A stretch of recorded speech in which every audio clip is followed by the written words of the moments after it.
Hindi na kita kailangan, Emily. Pirmahan mo na ang divorce papers na yan at umalis ka na sa pamamahay ko. Ang malamig at walang emosyong boses ni Julian ay bumasag sa katahimikan ng malawak na silid. Ang mga salitang yon ay tila mga patalim na dumiretso sa puso ni Emily, mabilis at mapanira. Sa mga sandaling iyon, ang hawak-hawak niyang mangkok ng mainit na sopas na kanina pa niya matiyagang hinalo sa kusina ay dahan-dahang dulas sa kanyang nanginginig na mga kamay. Ang pagtama ng porselana sa sahig ay lumikha ng isang malakas na ingay ng pagkabasag at ang mainit na likido ay humalsik sa kanyang paanan. Ngunit tila wala siyang naramdamang hapdi. Mas masakit ang hapdi sa loob ng kanyang dibdib. 5 taon. 5 taon niyang inalagaan si Julian, tiniis ang lahat ng paghihirap at ibinigay ang bawat hibla ng kanyang pagkatao para sa pamilyang ito. Nakatayo siya doon, suot pa rin ang kanyang luma at mantsadong apron, habang si Julian ay nakaupo sa kanyang mamahaling silya, suot ang isang suit na ang halaga ay katumbas na ng ilang buwang sweldo ng isang ordinaryong tao. Ang kaibahan ng kanilang hitsura ay isang malupit na paalala kung gaano kalayo ang agwat na namagitan sa kanila sa loob ng 5 taong pagsasama. Ano pang hinihintay mo? Ayaw mo bang pirmahan? O gusto mo pang dagdagan ko ang perang ibibigay ko sa'yo para tuluyan ka ng lumayas? Muling wika ni Julian habang hindi man lang siya tinatapunan ng tingin. Ang kanyang mga mata ay nakatuon lamang sa kanyang tablet.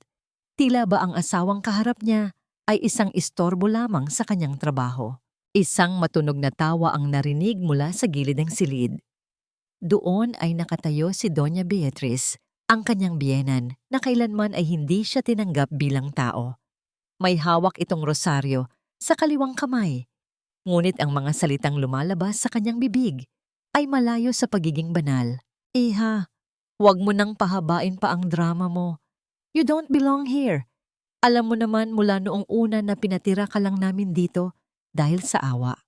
Utang mo sa amin ang bawat butil ng kanin na kinain mo sa loob ng 5 taon. And now, you have the audacity to cheat on my son. Napakawalang hiya mo, sabi ni Beatrice habang dahan-dahang lumalapit kay Emily. Ang kanyang mga mata ay nanlilisik sa galit at pandidiri. Gusto ni Emily na sumigaw, na ipaliwanag na wala siyang ginagawang masama, na ang mga larawang ipinakita sa kanya ay isang malaking kasinungalingan at gawa-gawa lamang. Ngunit ang kanyang lalamunan ay tila tinubuan ng mga tinik. Bawat lunok niya ay may kasamang pait. Ang kanyang katawan ay naging manhid, at ang kanyang mga kamay, na kanina pa nanginginig, ay tila nawalan na ng lakas. Tumingin siya sa mga piraso ng basag na porselana sa sahig, gaya ng kanyang buhay na unti-unti na ring nagkakalasog-lasog. Hindi ko ginawa yun, Julian. Alam mong hinding-hindi ko magagawa yun sa'yo. Sa wakas ay naibulalas niya. Ang boses ay halos isang bulong na lamang, basag at puno ng pighati. Ngunit tanging isang mapang-uyam ng ngiti ang isinagot ni Julian. Save your lies, Emily. I already have someone who can actually help me and the company. Someone who is on my level, not a pathetic excuse for a wife like you. Sa mga sandaling iyon, ang pinto ng mansyon ay bumukas at pumasok ang isang babaeng nakasuot ng napakagandang damit. Kislap ng mga alahas ang bumubulag sa paningin ni Emily. Iyon si Monica, ang anak ng isang mayamang negosyante na matagal nang gusto ng kanyang biyenan para kay Julian. Ang pagdating nito ay ang huling dagok na nagpabagsak sa natitira pang pag-asa ni Emily. Lumapit si Beatrice at marahas na hinawakan ang braso ni Emily. Kinaladkad siya patungo sa pinto. Umalis ka na. Huwag mo nang hintayin na ipakaladkad kita sa mga guard. Isama mo na ang lahat ng basurang dinala mo dito. Ang malakas na buhos ng ulan sa labas ay nagsimulang humampas sa bubong ng mansyon. Tila ba nakikiramay sa bawat patak ng luha na hindi mailabas ng kanyang mga mata. Sa bawat hakbang ni Emily, palabas ng bahay na itinuring niyang tahanan, ang lamig ng gabi ay unti-unting nanunuot sa kanyang mga buto. Wala siyang dalang kahit ano, kundi ang isang lumang bag na naglalaman ng mga di matatawarang alaala ng kanyang yumaong ina. Nang marating niya ang labas ng gate, ang malakas na tunog ng pagsasara ng bakal na pinto ay umaling-awngaw sa gitna ng unos. Nakatayo siya doon, mag-isa, basang-basa at walang matuluyan.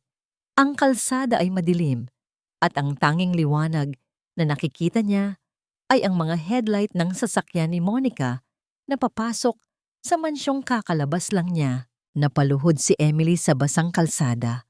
Ang putik ay dumikit sa kanyang apron. Ang lamig ng ulan ay humahapdi sa kanyang balat. Ngunit ang lahat ng ito ay wala kumpara sa bigat ng pagtataksil na nararamdaman niya.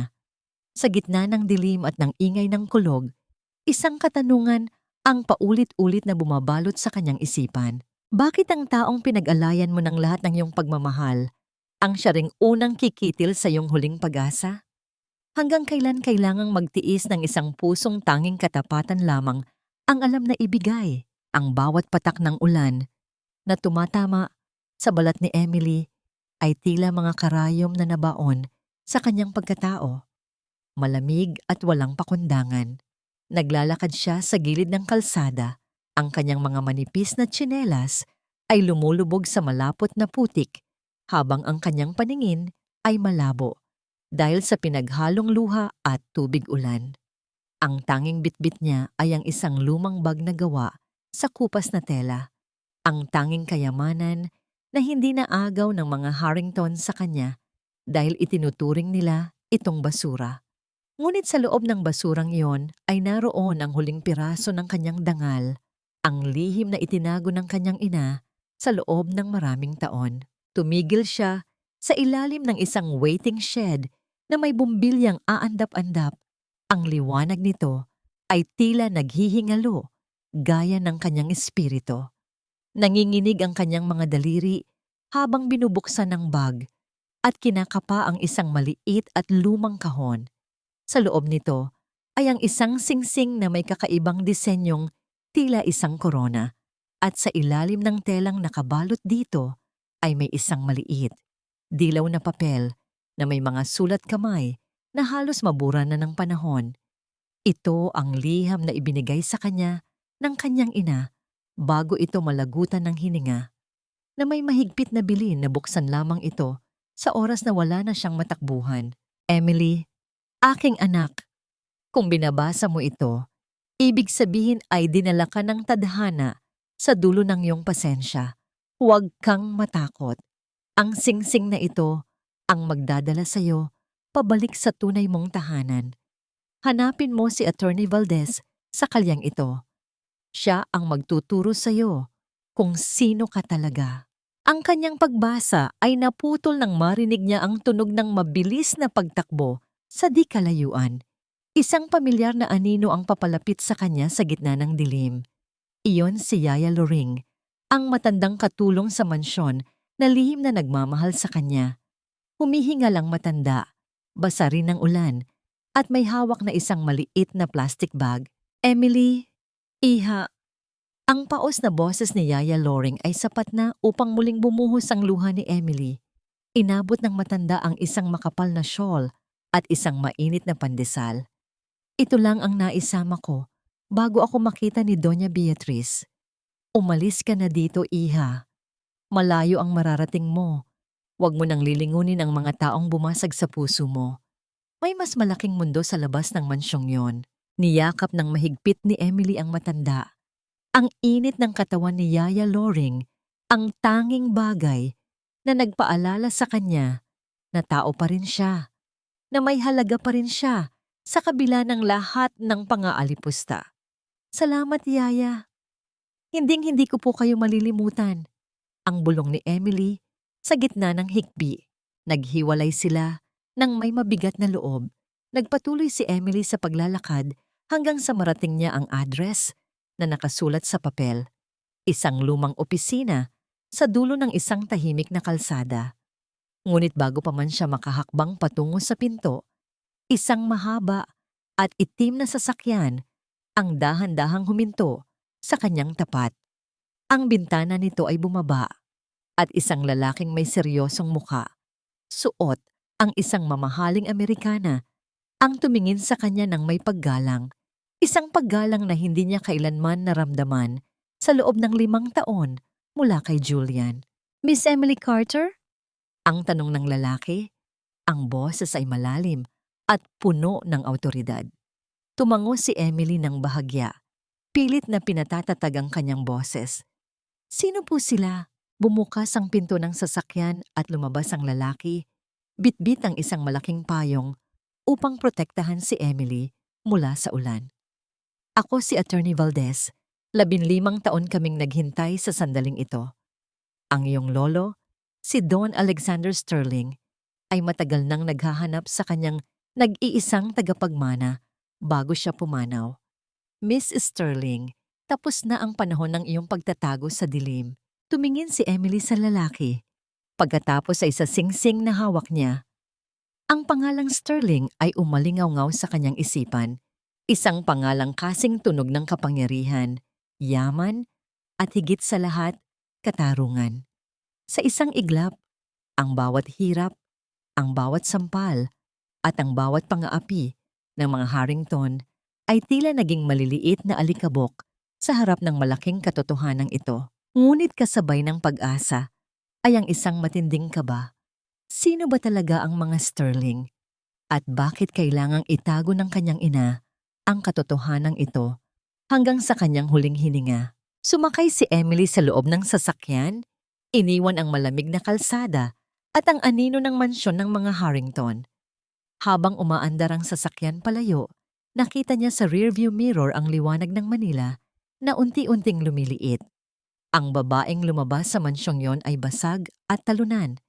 Ngunit ang babaeng nakaupo ngayon sa loob ng sasakyang ito ay nagsisimula ng bumuo ng isang bagong pagkatao. Sa gitna ng katahimikan sa loob ng sasakyan, isang tanong ang nanatiling nakabitin sa hangin. Kung malalaman ng mga Harrington kung sino talaga ang babaeng itinapon nila sa ulan, kakayanin kaya nilang harapin ang bagyong darating. Hindi ang taas ng lipad ng eroplano ang nagpapakaba sa akin, kundi ang bigat ng mga alaalang pilit kong iniiwan sa lupang ito. Habang nakaupo si Emily sa loob ng isang pribadong silid sa hangar ng paliparan, tinitigan niya ang kanyang sariling refleksyon sa malinis na salamin. Ang babaeng nakatingin sa kanya ay may maputlang mukha, mga matang namumugto at buhok na tuyo na mula sa pagkakababad sa ulan. Ngunit suot na nito ang isang mamahaling coat na ipinahiram ni Attorney Valdez. Ang bawat hibla ng tela ay tila nagpapaalala sa kanya na hindi na siya ang basahang asawa na pwedeng tapak-tapakan ng mga Harrington.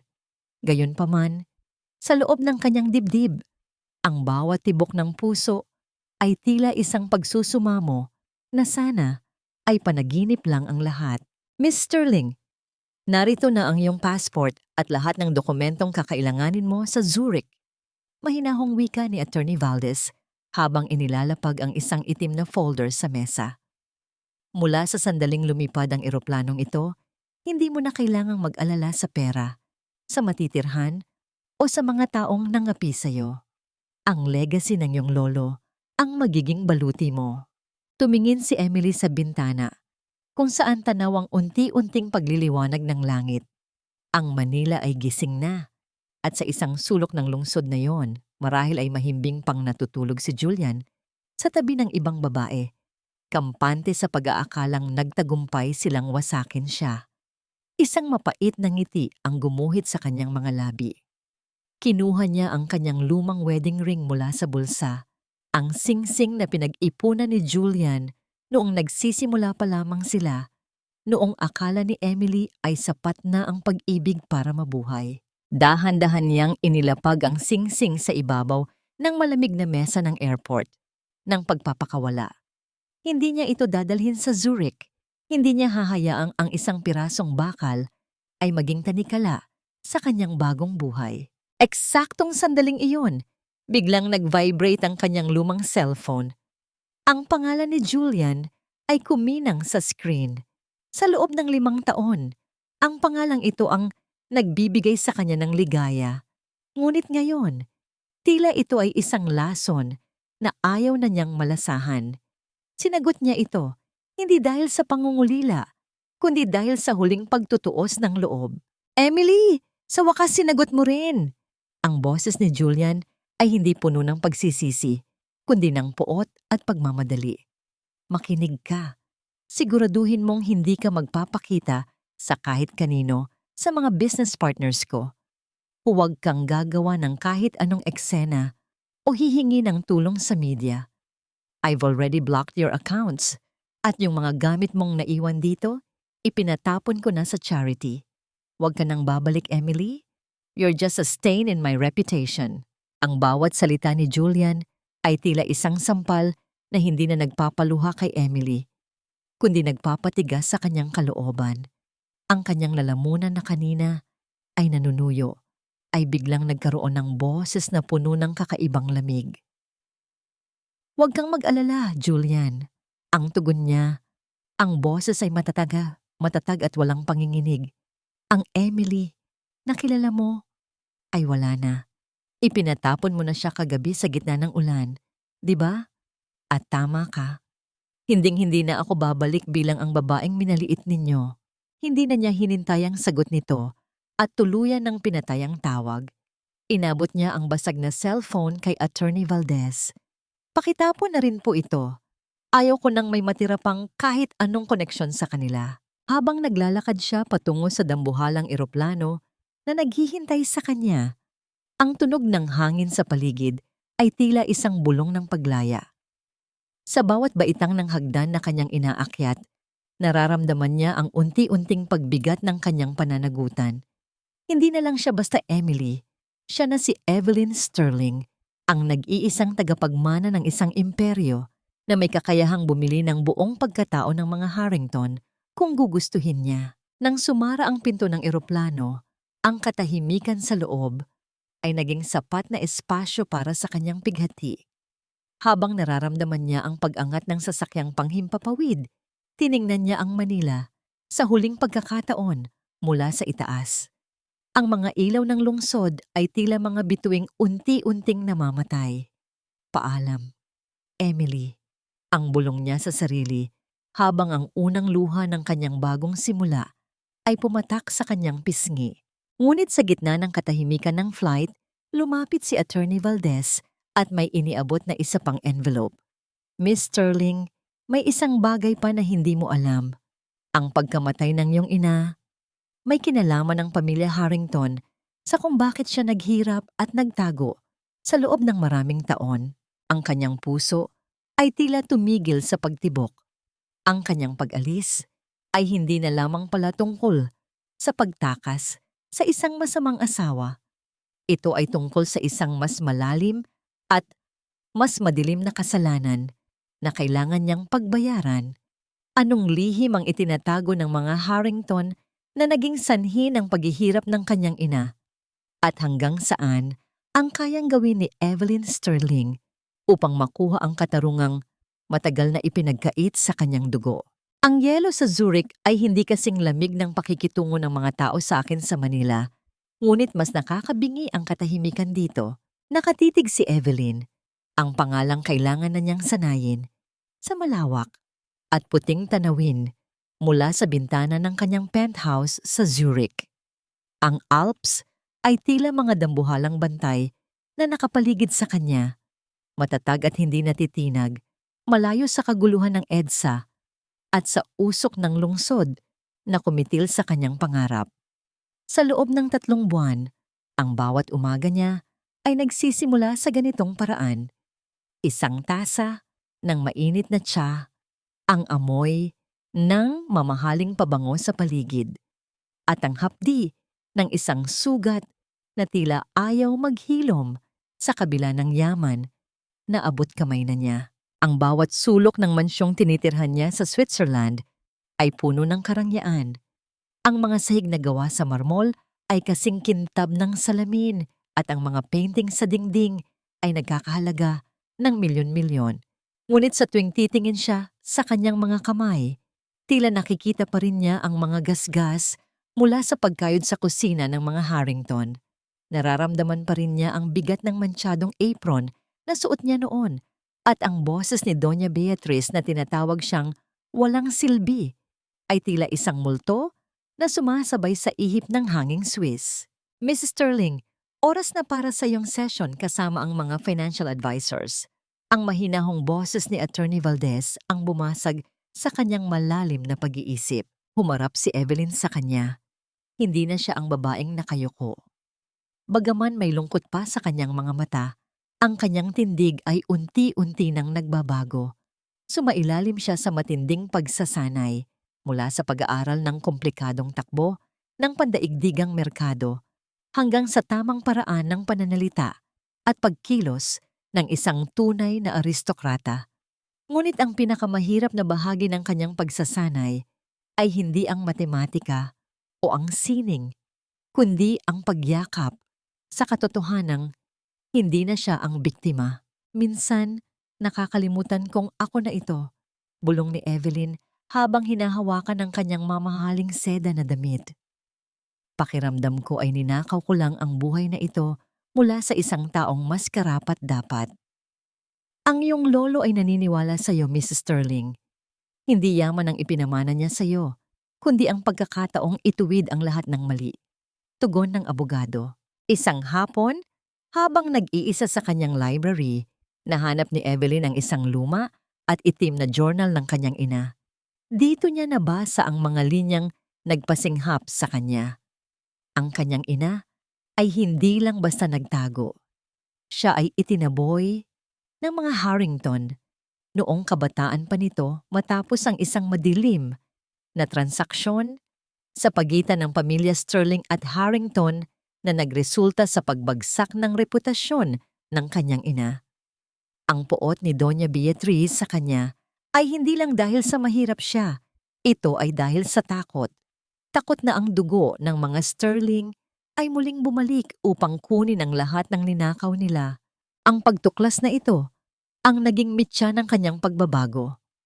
Ang depression na dati ay nagpapahina sa kanya ay unti-unting naging isang malamig at matalim na determinasyon.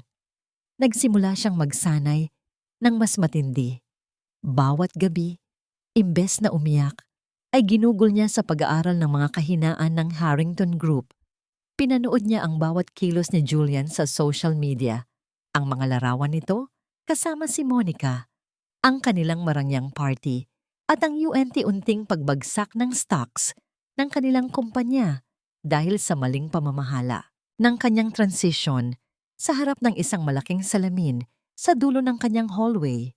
Nakasuot siya ng isang dekalidad na black power suit, ang kanyang buhok ay maingat na nakastyle at ang kanyang mga labi ay may kulay ng tapang. Hindi na niya nakikilala ang babaeng nasa salamin. Wala na ang Emily na nagmamakaawa para sa pag-ibig. Ang nasa harap niya ay si Evelyn Sterling, isang babaeng ang bawat hakbang ay may kaakibat na plano. Tapos na ang paghuhugas ng sugat. Ang sabi niya sa kanyang sarili, ang boses ay kasing talim ng yelo. Oras na para sa pagbabayad. Eksaktong sandaling iyon, pumasok si Attorney Valdez na may dalang isang urgent report. Ang kanyang mukha ay seryoso, tila may dalang balitang hindi inaasahan. Miss Sterling, tila mabilis ang ikot ng mundo. Ang Harrington Group ay naghain ng emergency request para sa isang international investor. Malubha ang kanilang utang at nasa bingit na sila ng pagkabangkarote. Isang malamig na ngiti ang sumilay sa mga labi ni Evelyn. Ang kanyang mga daliri ay dahan-dahang gumapang sa mesa. Sino ang kinakausap nila? Tayo, Mrs. Sterling. Hinahanap nila ang Sterling Investment Group. Hindi nila alam na ikaw ang may-ari ng kamay na nais nilang hawakan. Ang tibok ng puso ni Evelyn ay bumilis, hindi dahil sa takot, kundi dahil sa pananabik. Ang nakaraan ay pilit na bumabalik, ngunit sa pagkakataong ito, siya na ang may hawak ng mitya. Ipadala ang sagot.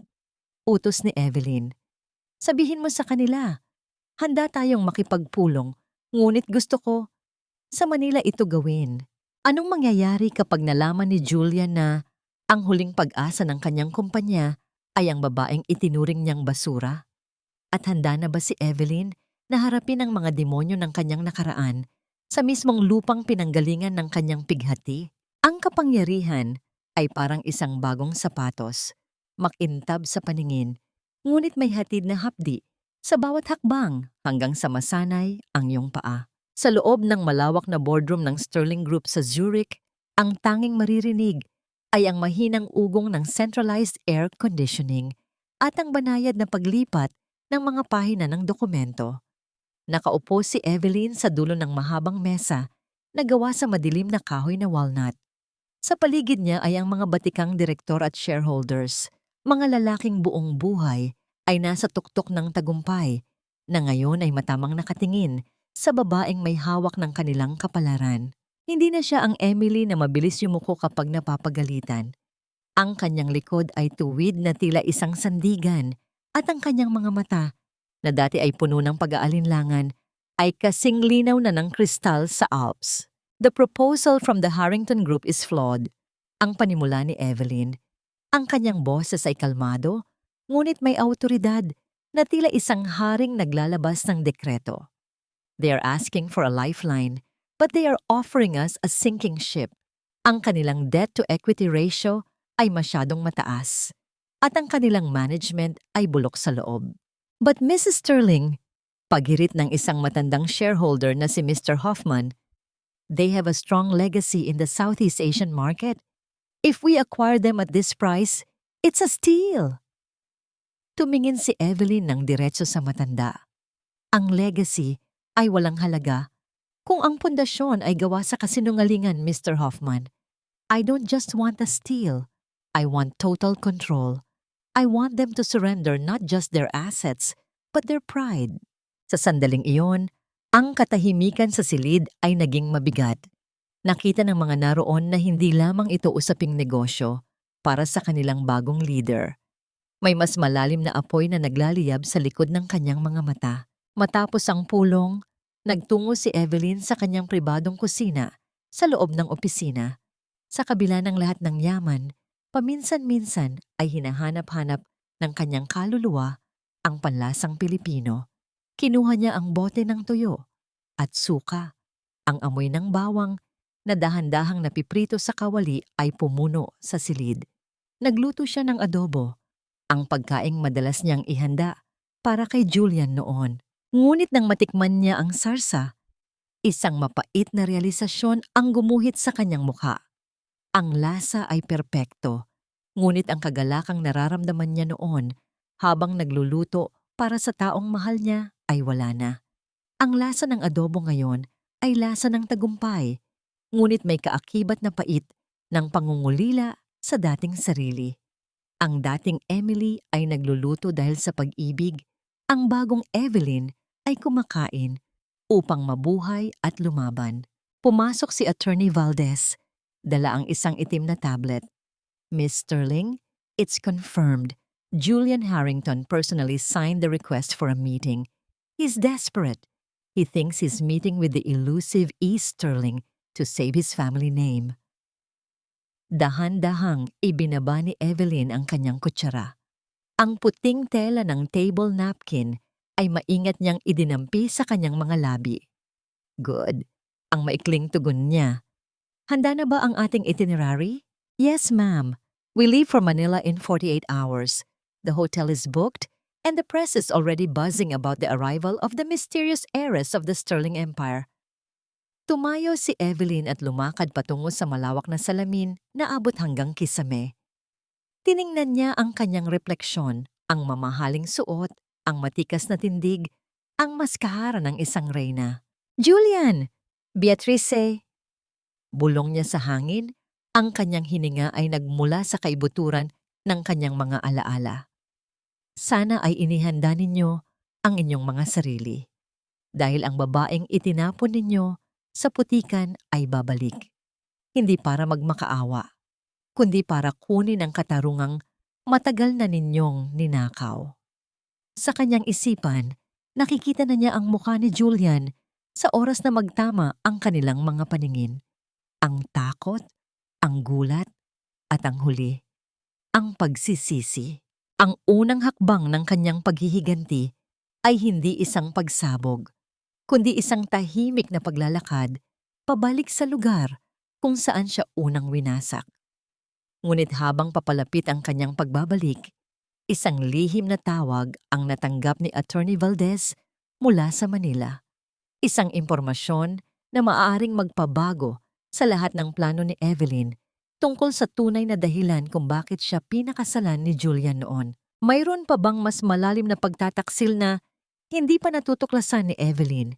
At sapat ba ang kanyang bagong kapangyarihan upang harapin ang katotohanang baka ang buong 5 taon ng kanyang buhay ay isang masusing binuong laro lamang?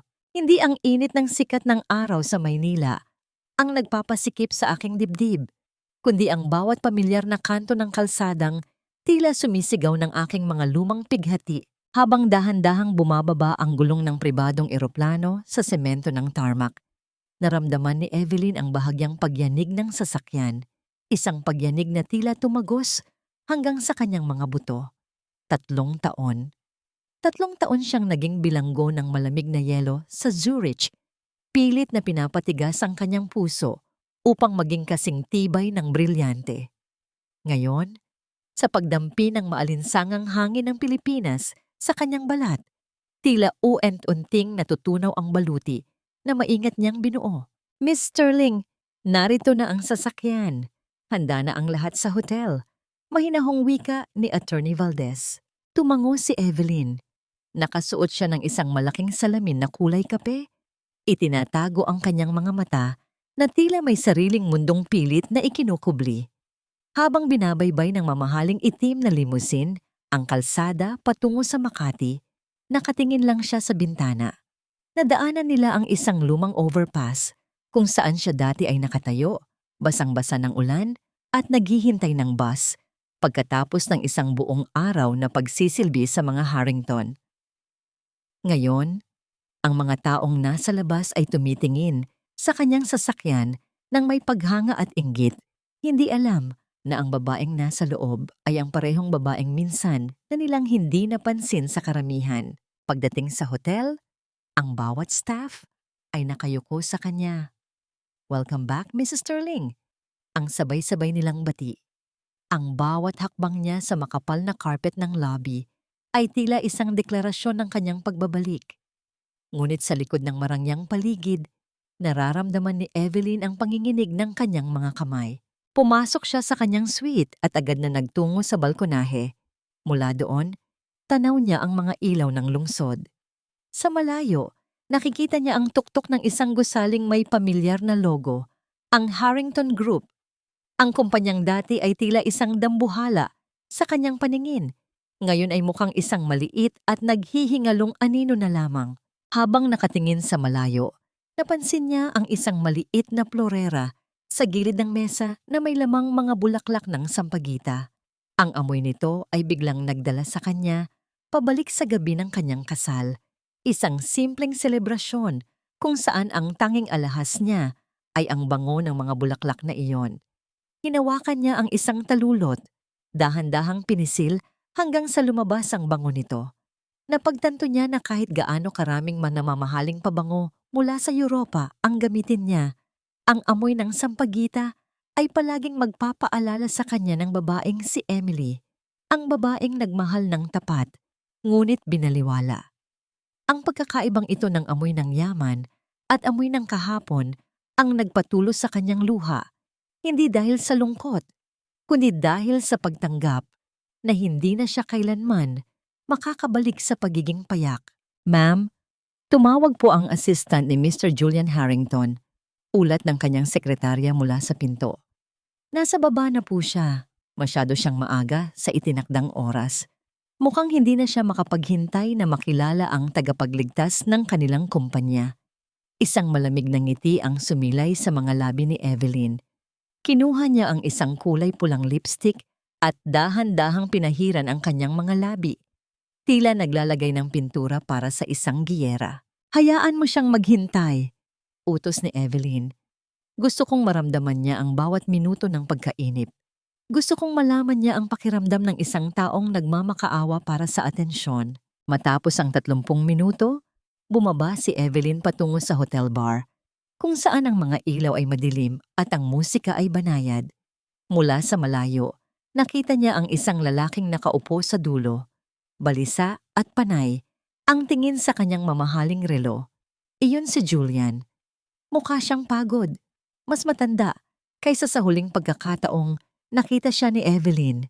At halatang pinapasan ang bigat ng isang bumabagsak na imperyo. Naglakad si Evelyn ng dahan-dahan. Ang tunog ng kanyang takong sa sahig ay tila isang metronome na nagbibilang ng nalalabing oras ng kaligayahan ni Julian. Huminto siya ilang hakbang mula sa lalaki. Hindi pa siya nakikita ni Julian dahil nakatalikod ito. "Mr. Harrington?" Ang boses ni Evelyn ay kasing lambot ng seda, ngunit kasing lamig ng bakal. Lumingon si Julian. Sa isang iglap, ang kanyang mukha ay nagpakita ng paghanga sa ganda ng babaeng nasa harap niya. Tumayo siya at mabilis na inayos ang kanyang suit.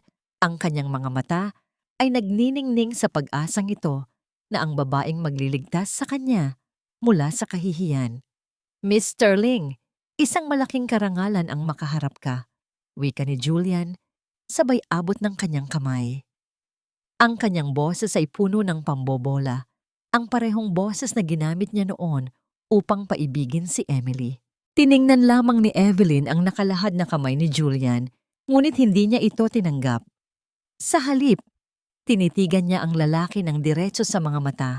Ang mga matang dati ay tinitingnan siya ng may pandidiri, ngayon ay nakatingin sa kanya ng may pagsamba sa kanyang pera. "Kilala mo ba talaga kung sino ang kaharap mo, Julian?" Ang mahinang tanong ni Evelyn, sapat na upang magdulot ng isang kakaibang kilabot sa balat ng lalaki. Bahagyang kumunot ang noo ni Julian, pilit na inaaninag ang mukha ng babae sa ilalim ng madilim na ilaw ng bar.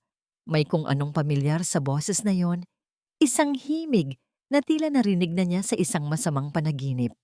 "Pasensya na, Mrs. Sterling. Nagkita na ba tayo dati?"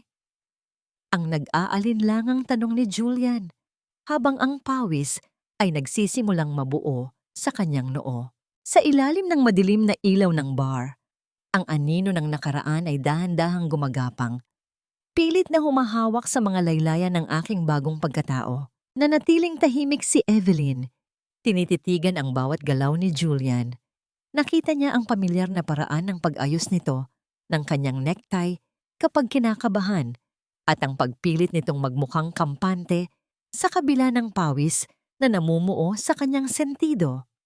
Para kay Julian, ang babaeng nasa harap niya ay isang pagkakataon, isang tuntungan para muling umakyat sa rurok ng tagumpay. Hindi niya alam na siya ay nakatayo sa harap ng mismong apoy na tutupok sa kanyang mga pangarap. "Pasensya na, Mrs. Sterling," muling wika ni Julian, pilit na binabawi ang kanyang kumpiyansa.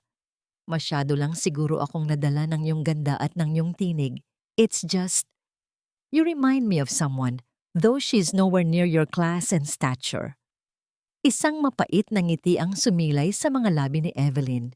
"Someone? Is it someone you cared for, Mr. Harrington?" Tumawa si Julian, isang tawang walang laman at puno ng pagkukunwari. "Let's just say, she was a mistake from my past. Isang babaeng hindi marunong sumabay sa agos ng buhay. But we are not here to talk about ghosts, right? We are here for the future of the Harrington Group." Huminga ng malalim si Evelyn. Ang bawat salita ni Julian ay tila isang lason na pilit niyang isinusuka.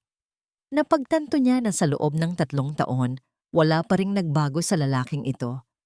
Ang pagtingin nito sa mga tao ay nakabase pa rin sa kung ano ang pakinabang na makukuha niya. Habang kinukuha ni Evelyn ang kanyang baso ng alak, sadyang nahulog ang kanyang mamahaling panyo na gawa sa seda.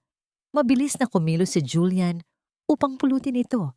Isang galaw ng pagiging gentleman na madalas niyang gamitin upang makuha ang loob ng mga babae. Nang iabot niya ang panyo, nagtama ang kanilang mga daliri. Sa sandaling iyon, ang amoy ng pabango ni Evelyn, isang kakaibang timpla ng ligaw na rosas at malamig na yelo, ay humalik sa pang-amoy ni Julian. Napatitig ang lalaki sa panyo. May kung anong pamilyar sa gasgas sa gilid ng daliri ni Evelyn. Isang maliit at halos hindi na makitang pilat na nakuha niya noon habang naglilinis ng basag na bote sa kusina ng mga Harrington. Ang pilat na yon ay tila isang piping saksi na sumisigaw ng katotohanan. Bahagyang nanginig ang kamay ni Julian at ang kanyang mga mata ay nanlaki habang dahan-dahang tumitingin pa itaas mula sa mga kamay ni Evelyn patungo sa kanyang mukha. "Wait! Your hands!" Bulong ni Julian, ang kanyang boses ay nanginginig na sa pagdududa. Ngunit bago pa man siya makapagsalita ng higit pa, isang matalas at nakakarinding boses ang pumutol sa tensyon. "Julian, bakit hinahayaan mong maghintay ang ating panauhin?" Pumasok sa bar si Doña Beatriz. Nakasuot ito ng isang kulay lila na terno, punong-puno ng mga alahas na tila ba ibinibida ang kayamanang wala na sa kanila. Ang kanyang mukha ay puno ng kolorete, pilit na itinatago ang mga kulubot ng pagtanda at ng masamang ugali. Sa bawat hakbang niya, ang tunog ng kanyang mga alahas na nagbabanggaan ay tila isang babala. "Doña Beatriz, it's a pleasure to finally meet the woman behind the legend." Wika ni Evelyn. Ang kanyang boses ay punong-puno ng sarkasmo na hindi napansin ng matanda. "Oh, Miss Sterling, maraming salamat sa pagtanggap sa aming paanyaya," sabi ni Beatrice habang pilit nang ngumingiti. Bagaman ang kanyang mga mata ay mapanuri, tila sinusukat ang halaga ng suot ni Evelyn mula ulo hanggang paa. "Huwag mo nang pansinin ang aking anak. Minsan talaga ay masyadong mabilis mamangha ang mga lalaki sa magagandang dilag. Let's talk about the investment. I'm sure ang Sterling Group ay hindi magsisising piliin kami." Naupo ang tatlo sa isang pribadong mesa. Sa buong oras ng pag-uusap, hindi maalis ni Julian ang kanyang tingin kay Evelyn. Ang pagdududa sa kanyang puso ay tila isang binhing uwant-unting tumutubo. Samantala, si Beatrice ay patuloy sa pagmamalaki, ginagamit ang bawat mabulaklak na salita upang pagtakpan ang bulok na sistema ng kanilang kumpanya. "Alam mo, Miss Sterling," sabi ni Beatrice habang humihigop ng tsa, "ang aming kumpanya ay parang isang matatag na puno. Marami na kaming bagyong hinarap, kabilang na ang mga taong pilit kaming sinisira mula sa loob. Noong nakaraang mga taon, may isang babaeng nanggulo sa amin. Isang oportunista na akala mo ay kung sinong anghel. Mabuti na lang at napaalis namin siya bago pa siya makagawa ng malaking pinsala." Hinigpitan ni Evelyn ang hawak sa kanyang baso hanggang sa mamuti ang kanyang mga kuko. Ang pagtukoy ni Beatrice sa kanya bilang isang oportunista ay muling nagbukas ng apoy sa kanyang kalooban. Ngunit sa halip na sumabog, huminga siya ng malalim at tumingin ng diretso sa matanda.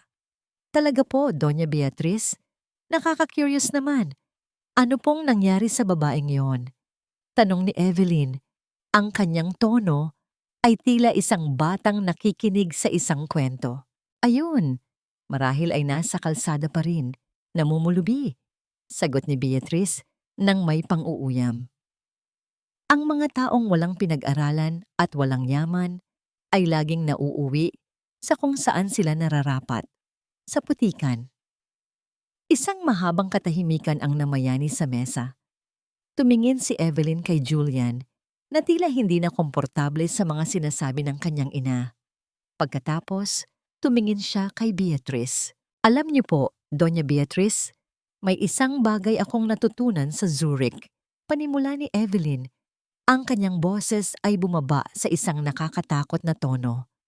"Ang putik ay pwedeng malinis ng ulan, pero ang dumi ng budhi, kahit gaano karaming ginto ang itapal mo, hinding-hindi na mabubura." Napatigil si Beatrice sa pag-inom. Ang kanyang mukha ay namutla sa biglang pagbabago ng aura ni Evelyn. Ang kislap sa mga mata ng babaeng nasa harap nila ay hindi na kislap ng isang negosyante.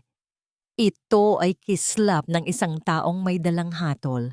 Eksaktong sandaling iyon, isang tawag ang pumasok sa cellphone ni Julian. Ang kanyang mukha ay lalong namutla nang makita ang pangalan ng tumatawag. Ito ay mula sa kanilang bangko. Dala ang balitang ang kanilang pinakamalaking asset ay kinuha na ng Sterling Group nang hindi nila nalalaman. Mrs. Sterling, ano ang ibig sabihin nito? Tanong ni Julian. Ang kanyang boses ay paos at puno ng takot. Tumingin si Evelyn sa kanila nang may isang malamig na ngiti. Ang kanyang maskara ay nagsisimula ng mabasag ng kusa. Ito ang simula ng inyong pagbabayad. Ang mahinang bulong ni Evelyn bago siya tumayo at iwan silang dalawa na tulala sa gitna ng karangyaan ng hotel bar. Anong gagawin ni Julian ngayong alam na niyang ang kumpanyang pilit niyang isinasalba ay unti-unti nang kinakain ng Sterling Group? At hanggang kailan mapapanatili ni Evelyn ang kanyang pagiging Evelyn bago tuluyang lumabas ang galit ni Emily? Ang pinakamasakit na bahagi ng paghihiganti ay hindi ang makitang nasasaktan ng iyong kaaway, kundi ang maalala kung gaano mo sila minahal bago kanila tinuruang maging malupit.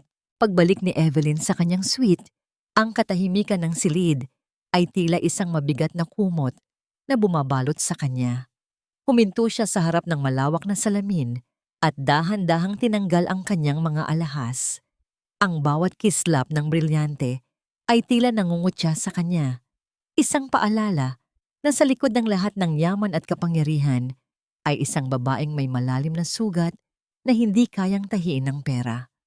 Ang kanyang mga kamay ay nanginginig pa rin, hindi dahil sa takot, kundi dahil sa adrenaline ng galit na kanina pa niya pilit na ikinukulong sa kanyang dibdib. Lumapit siya sa minibar at kumuha ng isang basong tubig. Ngunit nang hawakan niya ito, naramdaman niya ang hapdi ng kanyang mga kuko na bumaon sa kanyang palad. Tiningnan niya ang kanyang mga daliri. Kanina, sa harap ni Julian, ang mga daliring ito ay matatag. Ngunit ngayon ay tila naghahanap ng kapitan. Kinuha niya ang isang piraso ng lumang tela mula sa kanyang bag. Isang maliit na panyo na tinahian niya ng kanyang sariling pangalan noong panahong siya pa ang tagaluto at tagalaba ng mga Harrington. Inamoy niya ito. Amoy ito ng murang sabong panlaba at pawis. Isang mapait na luha ang pumatak sa tela. Ang panyong ito ang nagpapaalala sa kanya na sa kabila ng pagiging Evelyn Sterling, naroroon pa rin sa loob niya ang Emily na marunong masaktan. Ma'am, narito na po ang ulat na hinihingi ninyo tungkol sa audit. Ang boses ni Attorney Valdez mula sa pinto ay nagpabalik sa kanya sa realidad. Inayos ni Evelyn ang kanyang sarili at hinarap ang abogado. Anong nahanap ninyo? Higit pa sa inaasahan natin, Mrs. Sterling. Hindi lang simpleng pangungutang ang ginagawa ng Harrington Group. Doña Beatrice has been siphoning funds into an offshore account for years. At ang pirma ni Julian ang ginagamit niya upang pagtakpan ng lahat. Julian is a puppet of his own mother, and they are both drowning in a sea of fraud. Paliwanag ni Valdez habang inilalapag ang mga dokumento. Isang matalim na tingin ang ibinigay ni Evelyn sa mga papeles. Ibig sabihin, kahit noong kasal pa kami, ginagawa na nila ito? Opo. At ang mas masakit, Ma'am, ang dahilan kung bakit kanila pinalayas at pinaratangang nangaliwa ay dahil malapit mo nang matuklasan ang mga anomalya sa kanilang main account nung gabing iyon. It wasn't just about Julian wanting a rich wife, it was about silencing you. Ang katotohanan ay tila isang malamig na tubig na ibinuhos sa kanyang pagkatao. Ang bawat pait na naramdaman niya noong gabi ng ulan ay may mas malalim na dahilan. Hindi lang siya basta itinapon. Siya ay binalak na wasakin upang mailigtas ang kanilang mga maruruming sikreto. Kinabukasan, nagpasya si Evelyn na makipagkita sa isang taong matagal na niyang gustong makita.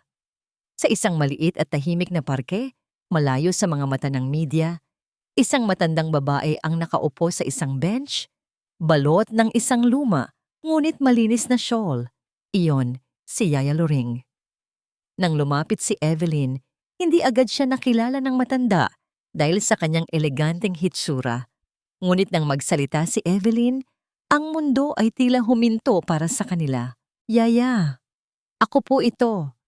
Bulong ni Evelyn. Ang boses ay punong-puno ng pagmamahal. Nanlaki ang mga mata ni Yaya Luring. Ang kanyang mga nangungulubot na kamay ay dahan-dahang humawak sa mukha ni Evelyn. Emily, Diyos ko, iha, buhay ka. At ikaw na ang makapangyarihang Sterling na pinag-uusapan sa balita. Opo, Yaya. Pero para sa inyo, ako pa rin ang Emily na binigyan ninyo ng mainit na pandesal sa gitna ng ulan. Sagot ni Evelyn habang niyayakap ang matanda. Doon sa ilalim ng mga puno, ibinigay ni Yaya Loring kay Evelyn ang isang kulay brown na envelope. Iha, itinago ko ito sa loob ng 3 taon. Noong gabing pinalayas kanila, narinig ko si Monica at ang Donya na nag-uusap sa library. Narito ang orihinal na video mula sa CCTV bago nila ito i-edit para magmukhang may ibang lalaking pumasok sa kwarto mo. Si Monica ang kumuha ng mga litrato at ang lalaki sa video ay isang binabayarang aktor. Ninigas ang buong katawan ni Evelyn habang hawak ang envelope. Ang ebidensyang ito ang magpapatunay sa buong mundo na siya ay inosente at ito rin ang maglulubog sa mga Harrington sa kumunoy ng kahihiyan. Salamat na Yaya. Malapit na po. Malapit nang matapos ang lahat. Wika ni Evelyn. Ang kanyang boses ay may dalang pangako ng katarungan. Ngunit bago pa man makaalis si Evelyn, isang pamilyar na sasakyan ang huminto sa tapat ng parke. Bumaba si Julian, mukhang balisa, at tila sinusundan si Evelyn. Nakita niya ang pakikipag-usap ni Evelyn sa dating katulong ng kanilang pamilya. Isang matinding takot ang gumuhit sa mukha ni Julian. Ang takot ng isang taong nakakaalam na ang kanyang mga anino ay unti-unti nang nahuhuli ng liwanag. Emily? Ang sigaw ni Julian mula sa malayo. Ang kanyang boses ay puno ng pagdududa at panginginig. Tumingin si Evelyn kay Julian nang hindi man lang kumukurap.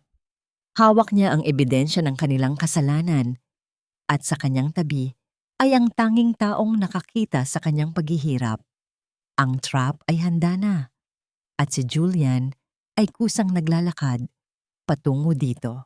Hanggang saan kayang panindigan ni Julian ang kanyang mga kasinungalingan ngayong ang katotohanan ay nasa kamay na ng babaeng minsan niyang hinayaan na mamatay sa ulan?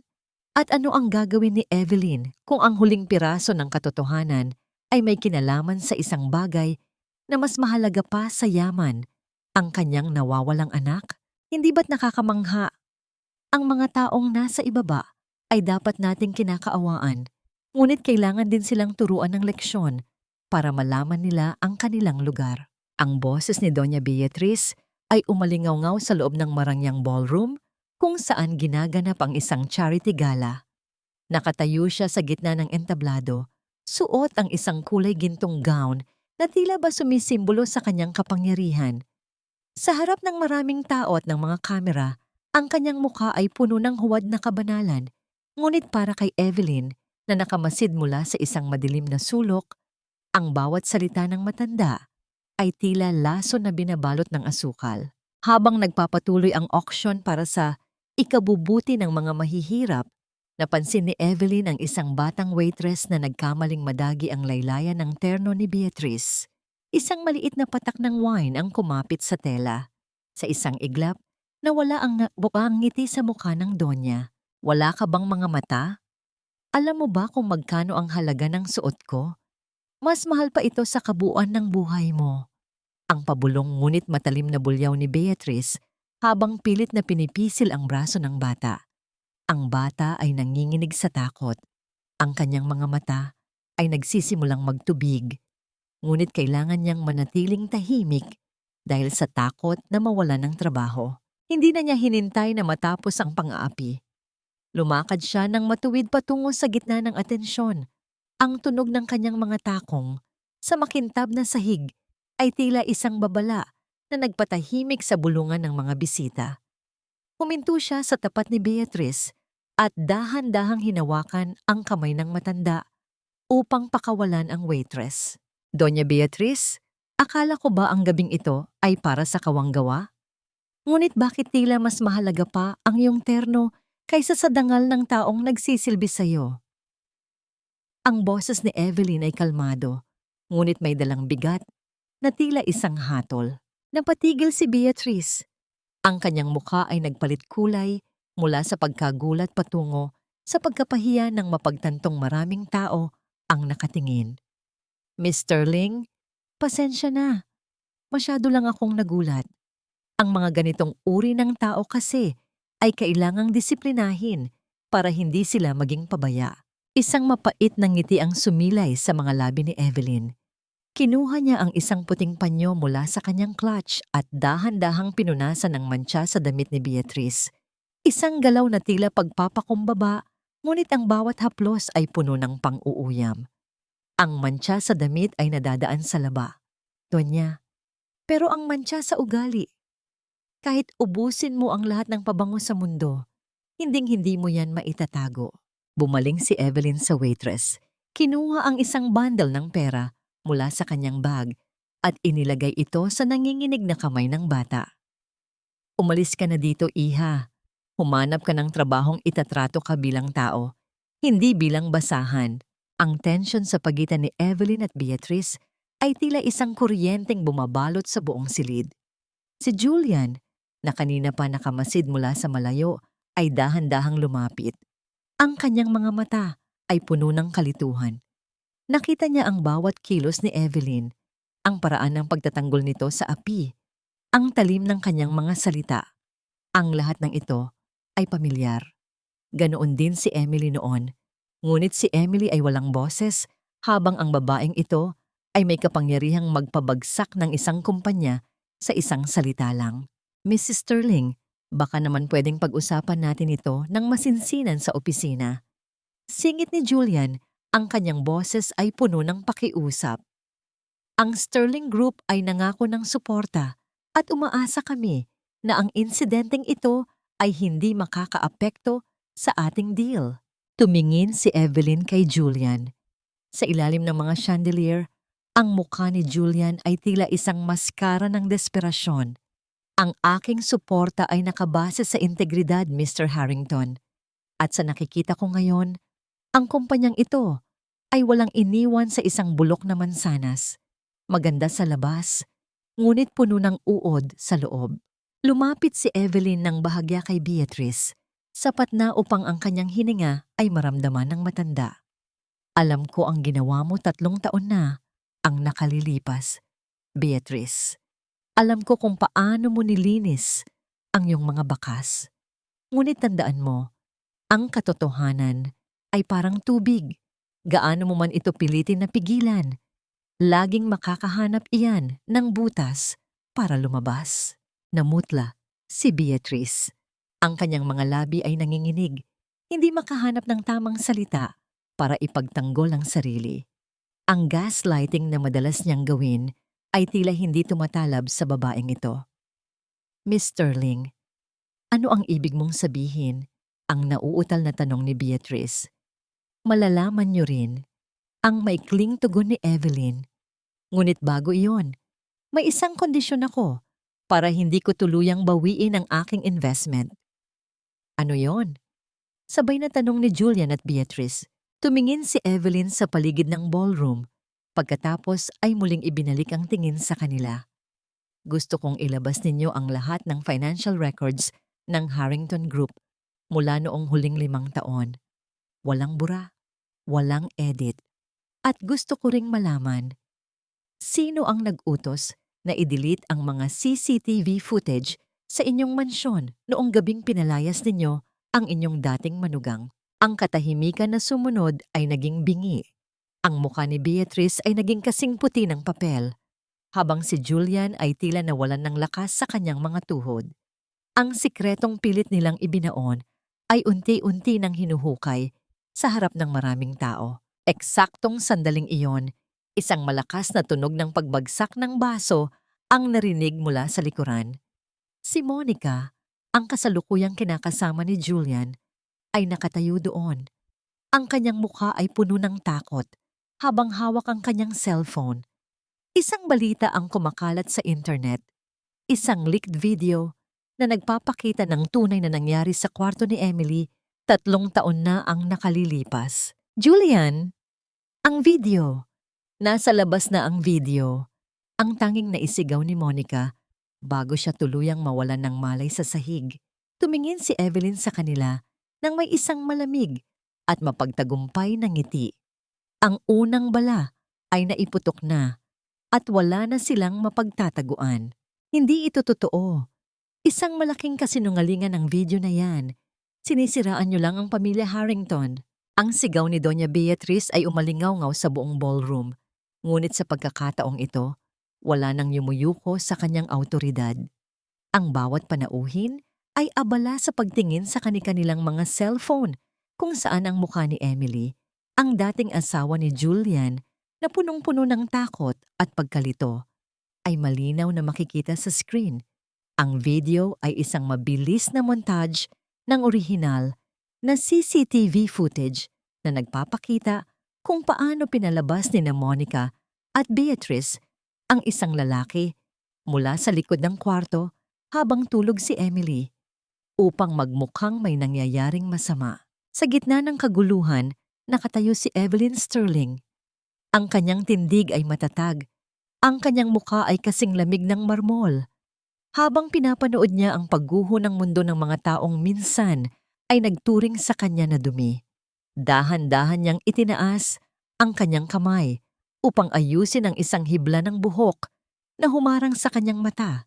Isang maliit at simpleng galaw, ngunit sa daliri niya ay kumikinang ang isang pamilyar na peklat. Iyon ang peklat na nakuha niya noong huling gabi sa mansyon nang iitsa ni Julian ang isang baso at sinubukan niya itong saluhin upang hindi masugatan ang asawa. Julian, tingnan mo ako. Ang mahinang utos ni Evelyn. Ang kanyang boses, bagaman hindi malakas, ay tila isang malakas na kulog sa pandinig ni Julian. Dahan-dahang itinaas ni Julian ang kanyang ulo. Ang kanyang mga mata ay nanlalabo na sa takot at kalituhan. Tinitigan niya ang mukha ni Evelyn, ang matitikas na kilay, ang matatalim na mata, at ang labi na dati ay tanging mga salita ng pag-ibig ang namumutawi. Sa ilalim ng makapal na makeup at mamahaling suot, ang anino ni Emily ay unti-unting naging malinaw. Ang bawat linya ng mukha nito ay nagpapaalala sa kanya ng bawat gabi ng kanilang pagsasama. Emily, ikaw ba talaga yan? Ang nauutal na tanong ni Julian. Ang kanyang boses ay nanginginig at ang kanyang mga tuhod ay tila hindi na kayang suportahan ang bigat ng kanyang katawan. Isang mapait na tawa ang kumawala sa mga labi ni Evelyn. Ang Emily na kilala mo ay matagal mo nang pinatay, Julian. Pinatay niyo siya noong gabing itinapon niyo siya sa kalsada na parang basahan. Ngayon, ang kaharap mo ay ang babaeng bunga ng inyong kalupitan. Huminga ng malalim si Beatrice, pilit na ibinabalik ang kanyang mapang-aping maskara. Kahit ikaw pa si Emily, wala kang karapatang gawin ito. Isang mahirap ka lang noon at kahit anong yaman ang meron ka ngayon, magnanakaw ka pa rin sa paningin ko. Ninakaw mo ang katahimikan ng pamilya ko. Ang katahimikan niyo ay nakatayo sa isang libingan ng mga kasinungalingan. Doña Beatriz. Ang tugon ni Evelyn habang dahan-dahang lumalapit sa matanda. Ninanakaw niyo ang dangal ng mga tao para lang mapanatili ang inyong huwad na pangalan. Ngayon, ang bawat sentimo na kinuha niyo sa akin, mula sa aking serbisyo, sa aking pag-ibig hanggang sa aking dignidad, ay kukunin ko pabalik at magsisimula iyon sa gabing ito. Eksaktong sandaling iyon, ang mga malalaking double doors ng ballroom ay bumukas. Pumasok ang isang grupo ng mga lalaking nakasuot ng barong at may dalang mga legal na dokumento. Sila ay mga kinatawan mula sa Securities and Exchange Commission at mga pulis na may dalang warrant. Julian Harrington at Beatrice Harrington, kayo ay iniimbitahan sa opisina para sa mga katanungan tungkol sa malakihang investment fraud at money laundering, ang deklara ng opisyal. Ang katahimikan sa ballroom ay naging bingi. Ang mga flash ng camera ay nagsimulang magningning, hindi na para sa charity, kundi para sa headline ng bukas na pahayagan. The Harrington Fall, From Grace to Fraud. Napatakip ng mukha si Beatrice, pilit na umiiwas sa mga kamera, habang si Julian ay nanatiling nakatitig kay Evelyn. Ang kanyang mukha ay puno ng pagsisisi na huli na para bigyan ng pansin. Emily, please, pag-usapan natin ito. Mahal kita, nagkamali lang ako. Ang pabulong na pagsusumamo ni Julian, pilit na humahawak sa laylayan ng suit ni Evelyn. Dahan-dahang tinanggal ni Evelyn ang kamay ng lalaki, tila ba nadidiri siya sa pagdampi nito. Ang pag-ibig mo ay kasing halaga lang ng mga pekeng dokumentong pinirmahan mo, Julian. Huwag mong madumihan ang pangalan ng Sterling sa iyong mga kamay. Habang pinalalabas ang mag-ina mula sa ballroom na may mga posas na nakatago sa ilalim ng kanilang mga mamahaling damit, tumingin si Evelyn sa paligid. Ang tagumpay ay narito na, ngunit bakit meron pa ring puwang sa kanyang puso? Bakit tila ang bawat hakbang ng katarungan ay may kaakibat na alaala ng isang sanggol na hindi niya kailanman nahawakan? Nabalik lamang ang kanyang diwa nang lumapit si Attorney Valdez at may ibinulong na nagpabago sa timpla ng kanyang mukha. Mrs. Sterling, may natuklasan kaming dokumento sa opisina ni Beatrice. Ang sanggol na sinabi nilang namatay sa loob ng iyong sinapupunan, 3 taon na ang nakalilipas. May record ng isang batang lalaki na dinala sa isang orphanage sa labas ng probinsya sa parehong petsa. Ang mundo ni Evelyn ay tila huminto. Ang kanyang puso ay tumibok ng napakabilis, tila gustong kumawala sa kanyang dibdib. Buhay ba ang kanyang anak? At hanggang saan ang kayang gawin ni Beatrice upang itago ang huling piraso ng kaligayahan ni Emily? Buhay ang anak ko? Habang namamatay ako sa lungkot, itinago nila ang kaisa-isang dahilan ng aking paghinga. Ang mga salitang ito ay tila isang sumpa na bumitay sa hininga ni Evelyn. Ang marangyang ballroom na kanina ay saksi sa kanyang tagumpay ay biglang naging isang masukal at madilim na gubat. Ang tunog ng mga yabag ng mga pulis na naglalakad palabas, ang bulungan ng mga taong naiwan, at ang kislap ng mga chandelier. Ang lahat ng ito ay naging malabo. Ang tanging malinaw sa kanyang paningin ay ang puting papel na hawak ni Attorney Valdez, kung saan nakasulat ang isang petsang kailanman ay hindi niya malilimutan.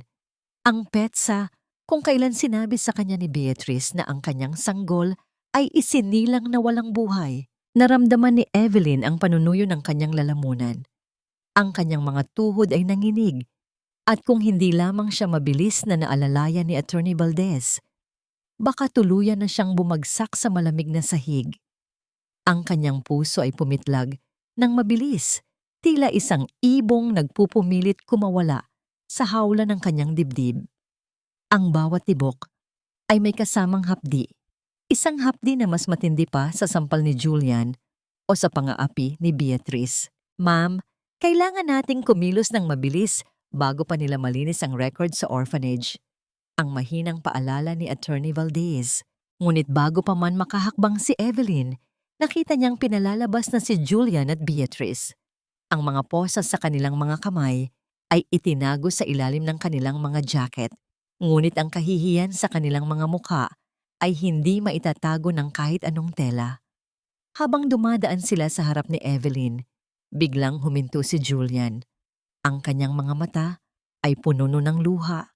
Isang anyo ng pagsisisi na tila huli na para bigyang halaga. Emily, hindi ko alam.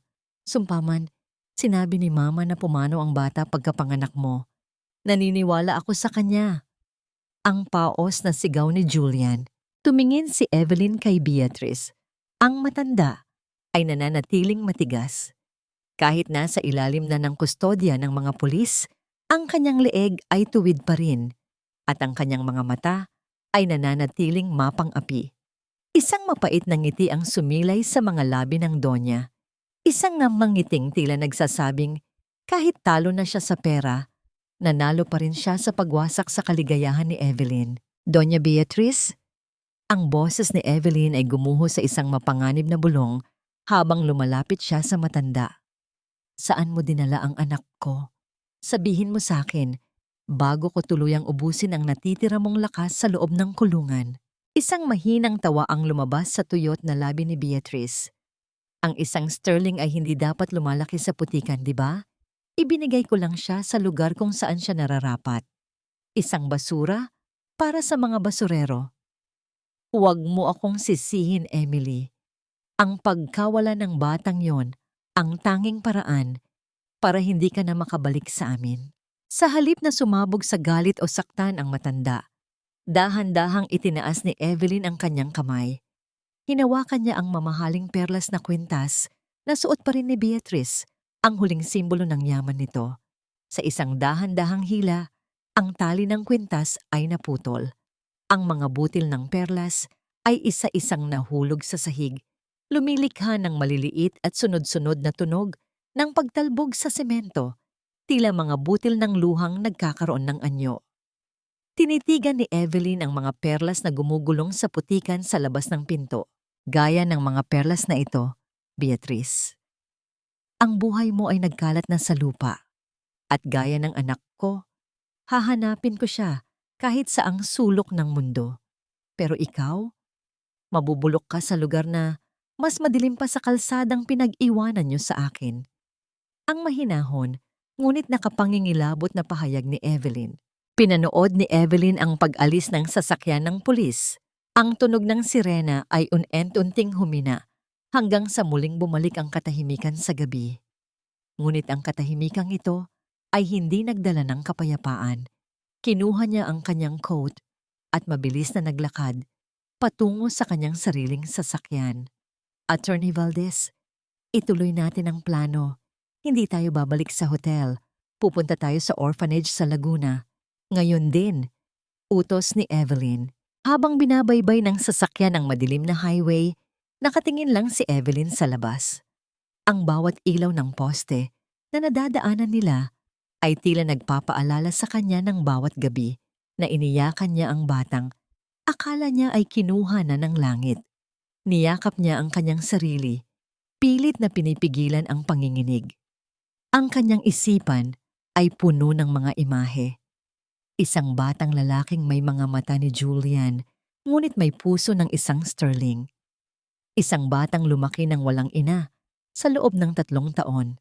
Nang marating nila ang orphanage sa dulo ng isang liblib na bayan, ang paligid ay tahimik at tanging ang huni ng mga kuliglig ang maririnig. Ang lumang gate na gawa sa kinakalawang na bakal ay dahan-dahang bumukas sa tulong ni Attorney Valdez. Bumaba si Evelyn. Ang kanyang mga mamahaling takong ay lumulubog sa malambot na lupa. Huminto siya sa tapat ng isang maliit na gusali kung saan may isang bintanang may mahinang liwanag. Sa loob, nakita niya ang mga maliliit na higaan. Ang kanyang puso ay tila tumigil sa pagtibok. Nandito ba siya? Bulong niya sa hangin. Ang kanyang boses ay punong-puno ng takot na baka ang lahat ng ito ay isa lamang malupit na biro ng tadhana. Eksaktong sandaling iyon, ang pinto ng gusali ay bumukas at lumabas ang isang madre. Bit-bit nito ang isang lumang folder at isang maliit na sapatos na gawa sa asul na tela. Isang sapatos na may borda ng maliit na bituin, ang parehong borda na ginawa ni Emily habang siya ay nagbubuntis pa sa mansyon ng mga Harrington. Hinintay namin ang araw na ito, Miss Sterling. Ang malungkot na wika ng madre. Ngunit may kailangan kayong malaman. Ang bata. Dinala siya sa ospital kanina dahil sa matinding lagnat. Ang mundo ni Evelyn ay tila muling nayanig. Sa gitna ng kanyang paghahanap, ang kamatayan ba ay muling susubukan na agawin ang kanyang huling pag-asa? Mabuti na lang at dumating kayo, ma'am. Pero kailangan niyo ring ihanda ang inyong sarili sa maaring mangyari. Ang boses ng doktor ay tila nanggagaling sa ilalim ng tubig, malayo, malabo, at nakakalunod. Nakatayo si Evelyn sa gitna ng malamig na hallway ng ospital. Ang amoy ng disinfectant ay humahalo sa amoy ng ulan na nananatili pa rin sa kanyang coat. Sa kanyang kanang kamay, mahigpit niyang tinitipon ang maliit na sapatos na asul. Ang telang nilagyan niya ng borda, 3 taon na, ang nakalilipas. Ang bawat hibla ng sinulid sa sapatos na yon ay tila isang buhay na saksi sa bawat pangarap na dinurog ng mga Harrington. 5 milyong piso ang halaga ng suot niyang alahas sa mga sandaling iyon, ngunit pakiramdam niya ay siya ang pinakamahirap na tao sa buong mundo. Ano ang silbi ng Sterling Group? Ano ang silbi ng lahat ng ginto sa Zurich kung ang tanging yaman na gusto niyang hawakan ay kasalukuyang nakikipaglaban para sa bawat hininga sa loob ng isang glass box? Lumapit siya sa salamin ng intensive care unit. Doon, sa gitna ng mga naglalakihang aparato, ay isang maliit na bata. Ang kanyang mukha ay kasing puti ng mga kumot at ang kanyang mga daliri ay dahan-dahang gumagalaw. Tila ba naghahanap ng kamay na gagabay sa kanya. Napansin ni Evelyn ang hugis ng ilong ng bata, katulad ng sa kanya. Ang mga pilik mata nito ay mahahaba, gaya ng kay Julian, ngunit ang determinasyon sa maliit na mukha nito ay purong Sterling. Dahan-dahang idinampi ni Evelyn ang kanyang palad sa malamig na salamin. Pilit na ipinaparating ang init ng kanyang pagmamahal sa batang hindi man lang siya nakilala bilang ina. "Lalaban ka, anak! Nandito na si Mommy!" Ang bulong niya. Ang boses ay basag at puno ng pagsusumamo na tila nakikipag-usap sa tadhana. Eksaktong sandaling iyon, ang katahimikan ng hallway ay binuwag ng mga yabag ng sapatos na nagmamadali. Lumingon si Evelyn at nakita si Julian. Kasama nito ang 2 pulis na nagbabantay sa kanya, ngunit tila nakatakas siya sa sandaling iyon dahil sa desperasyon. Ang mukha ni Julian ay puno ng pasa, ang kanyang suit ay punit-punit, at ang kanyang mga mata ay nanlilisik sa pagsisisi. "Emily, nasaan siya? Nasaan ang anak ko?" Ang sigaw ni Julian, ang kanyang boses ay umaalingaw-ngaw sa tahimik na pasilyo ng ospital. Hindi kumilos si Evelyn mula sa kanyang kinatatayuan. Hinarap niya ang lalaking minsan niyang minahal ng higit sa kanyang sarili. Ang galit na dati ay parang apoy. Ngayon ay naging kasing lamig na ng yelo. "Wala kang anak dito, Julian!" Ang matigas na tugon ni Evelyn. Ang batang nasa loob ay ang batang itinapon ng nanay mo sa putikan. Ang batang nasa loob ay ang batang kinalimutan mo dahil mas pinili mong maniwala sa kasinungalingan kaysa sa asawa mo. Huwag mong dungisan ang hangin sa paligid niya ng iyong presensya. "Emily, please, nagmamakaawa ako. Hayaan mo lang akong makita siya kahit isang sandali lang. Anak ko rin siya." Muling pagsusumamo ni Julian habang pilit na kumakawala sa hawak ng mga pulis. "Namatay ang anak mo noong gabing pinalayas mo kami, Julian," sabi ni Evelyn habang dahan-dahang lumalapit sa kanya. "Ang natitira na lang ay ang katarungang kailangan mong harapin. At tandaan mo ito, ang batang ito ay hindi kailanman magdadala ng pangalang Harrington. Lalaki siyang malayo sa laso ng pamilya niyo." Tinalikuran ni Evelyn ang naglulupasay na si Julian sa sahig ng ospital. Habang hinihila ng mga pulis ang lalaki palabas, ang bawat hikbi ni Julian ay tila isang musika ng pagbabayad para kay Evelyn. Ngunit hindi ito sapat para pawiin ang kaba sa kanyang dibdib para sa kanyang anak. Pumasok si Attorney Valdez at lumapit sa kanya ng may seryosong mukha. "Miss Sterling, may masamang balita mula sa presinto. Si Doña Beatriz." Hindi siya nakikipagtulungan. Sa katunayan, ginamit niya ang kanyang huling koneksyon para ilabas ang isang dokumentong nagsasabing ikaw ay hindi karapat-dapat na maging legal guardian ng bata dahil sa iyong nakaraang record na pinalabas nilang may sakit sa isip. Ninigas ang panga ni Evelyn. Ang tuso ng matanda ay tila walang hangganan. Kahit nasa loob na ng rehas, sinusubukan pa rin nitong agawin ang huling pag-asa ni Emily. Gusto niya ng giyera? Ang mahinang tanong ni Evelyn. Ang kanyang mga mata ay naglalabas ng isang nakakatakot na liwanag. "Ibibigay ko sa kanya ang giyerang hinding-hindi niya malilimutan. Ihanda ang lahat ng ebidensya ng money laundering. Ipakita ang bawat sentimong ninakaw niya sa kumpanya. At attorney, siguraduhin mong sa susunod na pagkikita namin, Hindi na siya makakahinga sa ilalim ng bigat ng kanyang mga kasalanan. Habang pilit na pinatatatag ni Evelyn ang kanyang loob, biglang bumukas ang pinto ng ICU at lumabas ang isang nurse na may dalang balitang magpapatigil sa mundo ni Evelyn.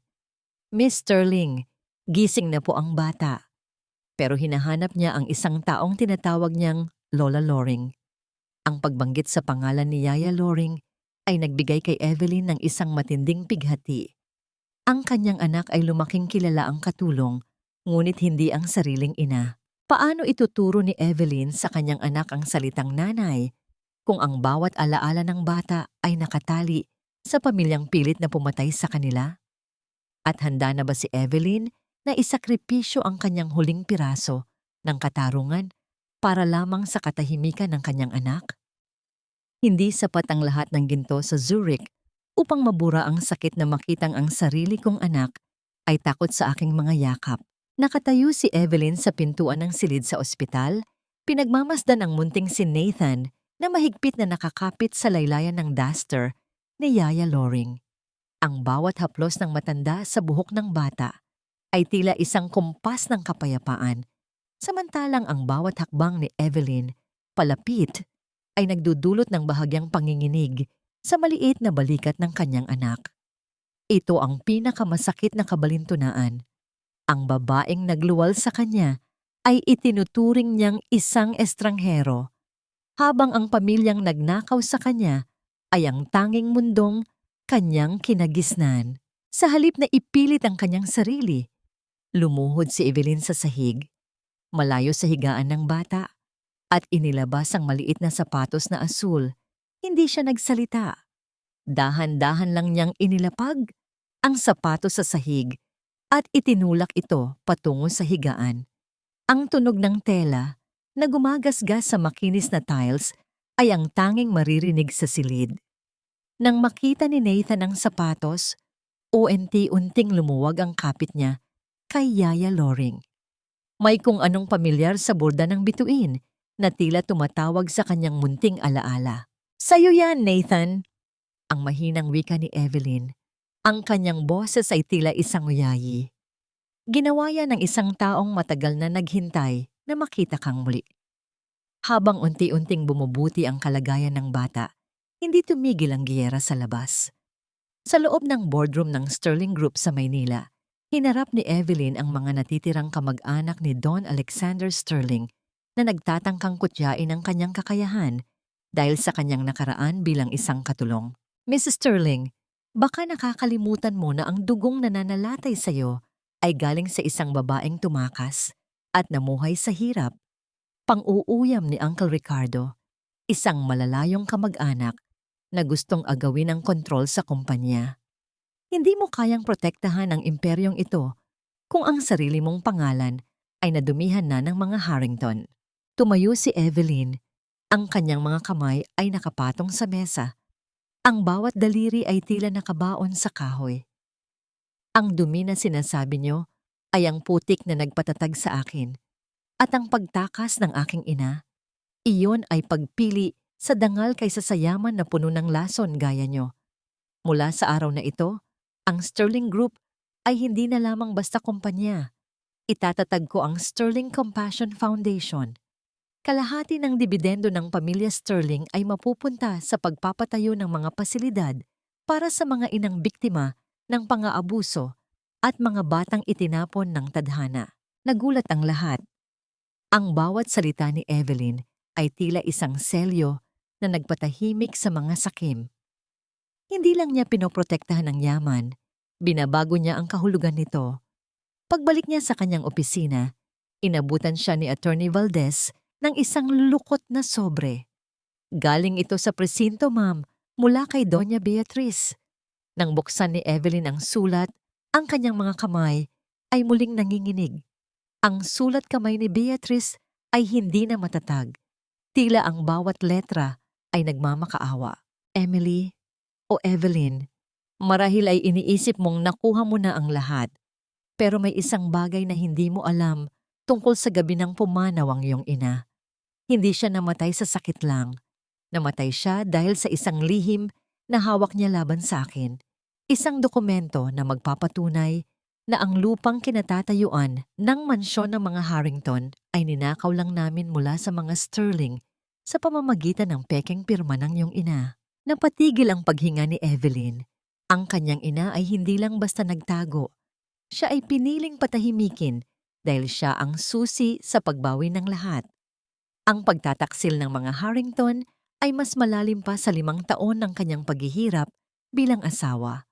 Ito ay isang krimeng nagmula pa sa nakaraang henerasyon. Eksaktong sandaling iyon, ang kanyang telepono ay tumunog. Ito ay mula sa ospital. Miss Sterling, kailangan niyo pong pumunta dito. Si Nathan, may hinahanap siyang larawan ng isang babaeng kamukha niyo. At si Julian, nakatakas po siya sa hospital arrest habang nililipat sa presinto. Ang mundo ni Evelyn ay tila muling naging mabuhay. Ang panganib ay hindi pa tapos. Si Julian, ang lalaking nawala na ang lahat, ay isang sugatang hayop na maaaring gumawa ng anumang bagay upang mabawi ang kanyang kontrol. Nasaan si Julian?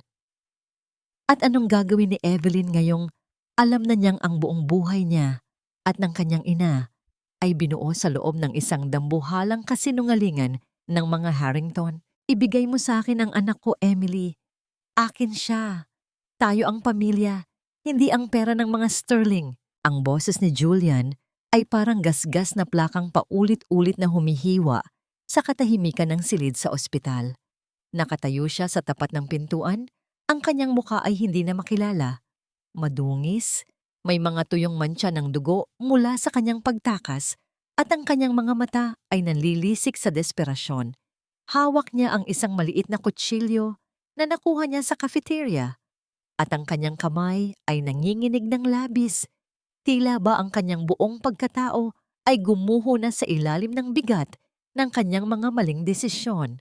Sa likuran ni Evelyn sa loob ng ICU glass ay ang munting si Nathan na himbing na natutulog, walang kamalay-malay na.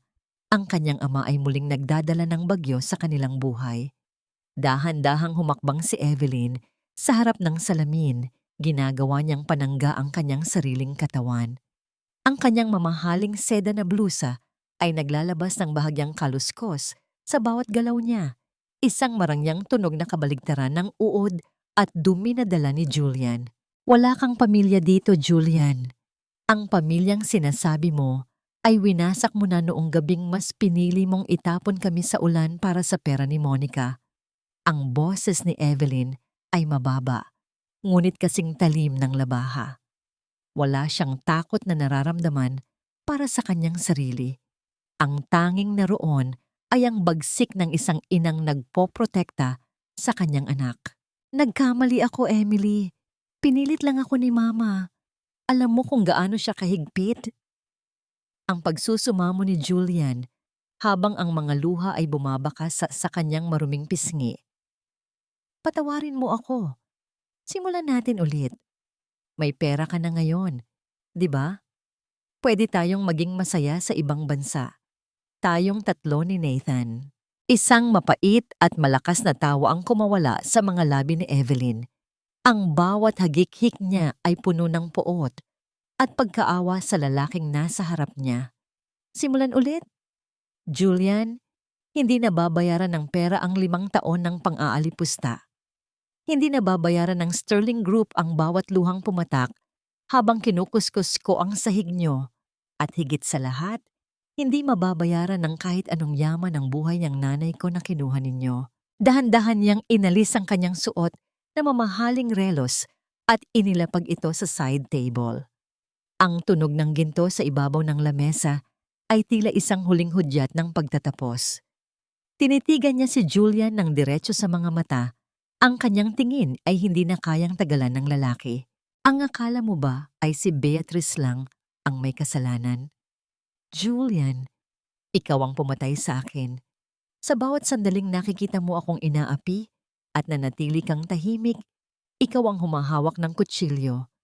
Ngayon, tapusin mo na ang nasimulan mo. Sige, saktan mo ako.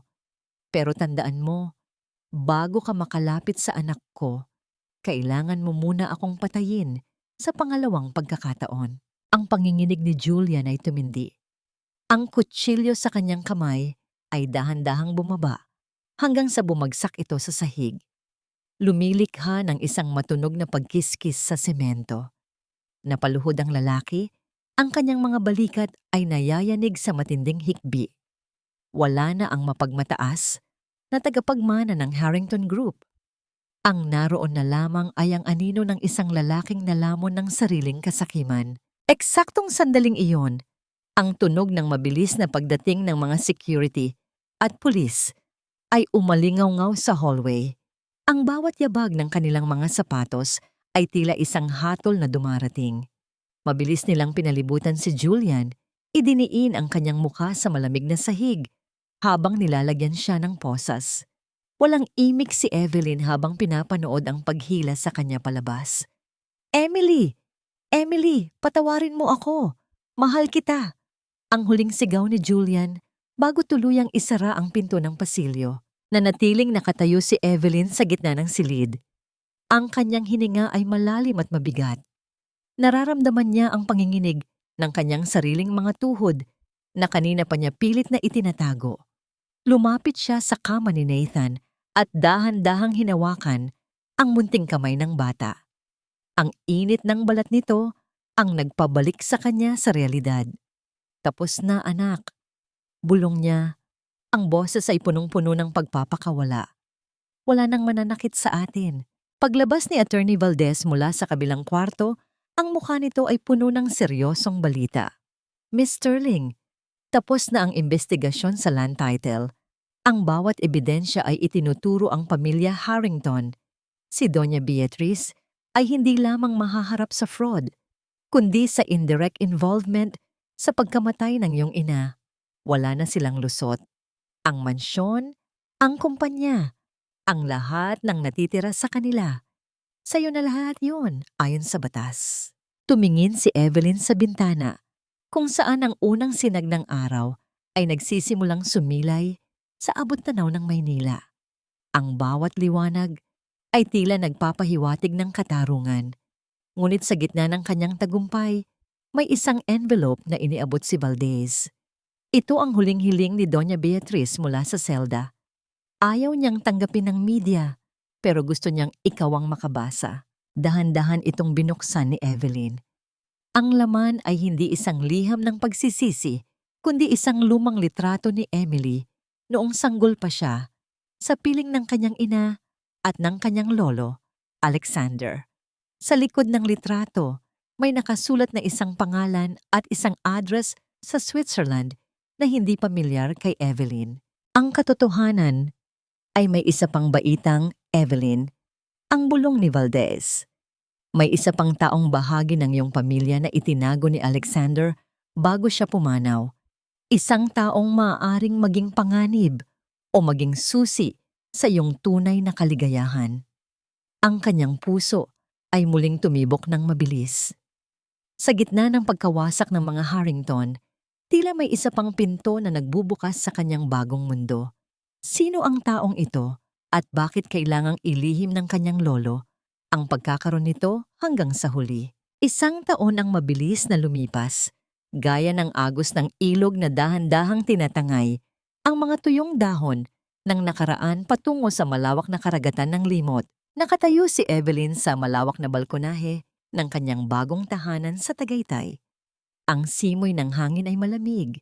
May dalang bango ng mga pino at sariwang lupa. Pagkatapos ng isang mahinang ambon, wala na ang ulan na nagdadala ng pighati. Ang bawat patak na dumarating na ngayon ay tila isang basbas na naguhugas sa mga huling bakas ng alikabok sa kanyang puso. Suot niya ang isang payak na puting bestido, malayo sa mga kumikinang at mabibigat na gown na kailangan niyang isuot bilang Evelyn Sterling sa mga business gala. Dito, sa ilalim ng malawak na langit ng Pilipinas, siya ay simpleng si Emily na muling nabuo. "Mommy, look! The kite is so high!" Ang masayang tili ni Nathan ay pumuno sa katahimikan ng hapon. Ang bata ay tumatakbo sa malawak na damuhan, kasama si Yaya Loring na maingat na nakabantay sa bawat hakbang nito. Ang pisngi ni Nathan ay mapula, malusog, at ang kanyang mga mata ay nagniningning sa kagalakang kailanman ay hindi naranasan ni Emily noong siya ay nasa mansyon pa ng mga Harrington. Sa bawat tawa ng kanyang anak, nararamdaman ni Evelyn ang unti-unting pagkabura ng bawat peklat sa kanyang kaluluwa. Lumapit si Nathan sa kanya, hinihingal, at may dalang isang maliit na bulaklak ng dilaw na dandelions. Inabot ito ng bata sa kanyang ina nang may pinakamalinis na ngiti. Hinawakan ni Evelyn ang maliit na kamay ng anak at sa sandaling iyon, napagtanto niya ang tunay na kahulugan ng tagumpay. Hindi ito ang pagbagsak ng kumpanya ni Julian at hindi rin ito ang pagkakakulong ni Beatrice. Ang tunay na tagumpay ay ang kakayahang humawak ng pag-ibig nang walang halong takot o pait. Sa mga balita noong nakaraang buwan, narinig niya ang huling hatol kay Doña Beatriz, habang buhay na pagkabilanggo dahil sa mga serye ng malalaking krimen sa pananalapi at ang pagkakasangkot sa pagtatago ng katotohanan tungkol sa kanyang ina. Si Julian naman ay nasa isang rehabilitation center, isang lalaking tuluyan nang nawala sa sarili matapos mabaon sa kahihiyan at pagsisisi. Minsan nang tinanong ni Attorney Valdez si Evelyn kung gusto niyang bisitahin ang mag-ina upang makita ang kanilang pagdurusa, ngunit tumanggi siya. Ang pagpapatawad ay hindi nangangahulugang ibabalik mo sila sa buhay mo. Ang mahinahong paliwanag ni Evelyn sa kanyang abogado. Ang pagpapatawad ay ang pagpili na hindi na sila magkaroon ng kapangyarihang saktan ka pa. Kahit sa isip lang. Pinatawad ko na sila, hindi dahil karapat-dapat sila, kundi dahil karapat-dapat ako sa kapayapaan. Ang Sterling Compassion Foundation ay naging kanlungan na ng daan-daang kababaihan. Sa bawat kwento ng tagumpay ng mga inang kanyang natutulungan, nakikita ni Evelyn ang kanyang sariling pagbangon mula sa putikan. Ang bawat gusali na itinatayo ng foundation ay may isang maliit na marker na nakasulat. Para sa bawat pusong dumaan sa unos, laging may pagsikat ng araw pagkatapos ng ulan. Humarap muli si Evelyn sa tanawin ng bulkang Taal sa malayo. Ang kanyang puso ay wala ng panginginig. Ang kanyang pagkatao ay hindi na nahahati sa pagitan ni Emily at Evelyn. Siya ay isang babaeng natuto na ang tunay na hiyas ay hindi nasusukat sa ginto o sa titulo ng lupa, kundi sa tibay ng pusong handang magmahal muli pagkatapos mabasag. Habang dahan-dahang lumulubog ang araw, naglalabas ng mga kulay na kahel at lila sa langit, naramdaman ni Evelyn ang isang malambot na dampi sa kanyang balikat. Ang presensya ng katarungan, ng pag-ibig at ng pag-asa ay tila isang balabal na nagbibigay sa kanya ng init. Tapos na ang panahon ng pagtatago. Tapos na ang panahon ng pagluha sa dilim. Huminga siya ng malalim. Ang boses ng hangin ay tila bumubulong ng isang pangako. Ang bukas ay hindi na isang banta, kundi isang regalo. At sa bawat hakbang niya patungo sa hapagkainan para pagsaluhan ng simpleng hapunan kasama ang kanyang anak at si Yaya Loring, alam ni Evelyn na sa wakas siya ay nakauwi na sa tunay niyang tahanan, ang kapayapaan sa loob ng kanyang sariling puso.